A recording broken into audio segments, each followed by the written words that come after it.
Hei! Nimeni on Satu Antin Tupa.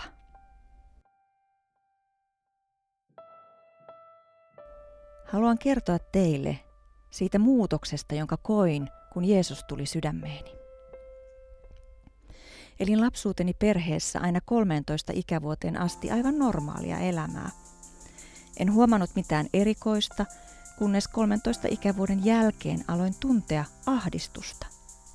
Nimittäin koulussa eräs hyväksikäyttäjä koski minuun.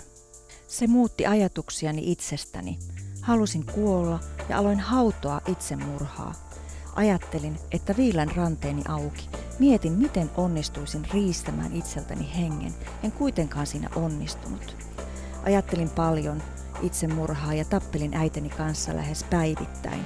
Ongelmana oli, että en halunnut enää mennä kouluun, mutta minun oli vaikea selittää vanhemmilleni, mitä siellä tapahtui.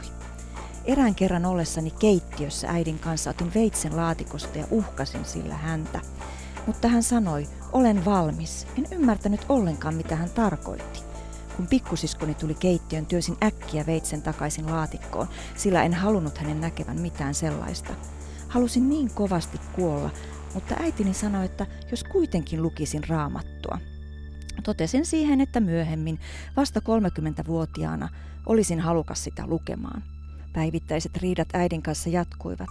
13-vuotiaasta alkaen, muistaakseni se oli vuosi 1998, kun halusin epätoivoisesti kuolla ja etsin mahdollisuuksia tehdä itsemurha.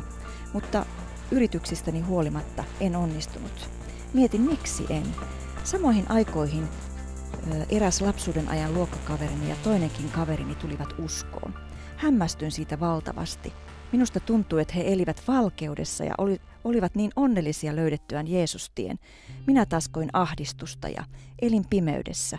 Miksi elämäni oli tällaista? Vuodet vierivät ja vuonna 2001 tammikuussa alusta aloin todenteolla etsimään vastausta Raamatusta. Sisimmässäni aivan salaa, sillä en halunnut muiden tietävän, että etsin vastausta. Näin, miten muut olivat onnellisia löydettyään Jeesuksen. Toukokuu lähestyi ja ajattelin, että nyt on oikea aika. Päätin, että varmasti minäkin löydän Jeesuksen.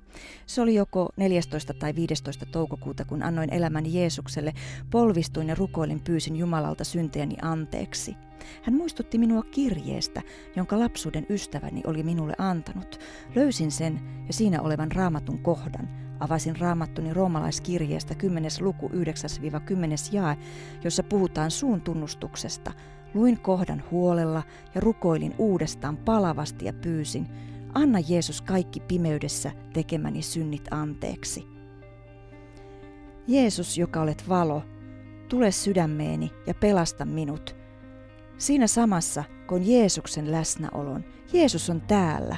Ihastuksissani kiitin Jumalaa ja ylistin Jeesusta.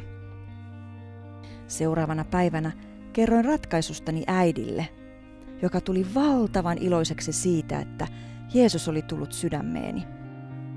Äiti sanoi, että uskontulon myötä saimme sinusta uuden perheen jäsenen. Ylistys Jeesukselle, kiitos Jumalalle. Jeesus rakastaa koko maailmaa. Jeesus tarvitsee teitä ja rakastaa teitä kaikkia.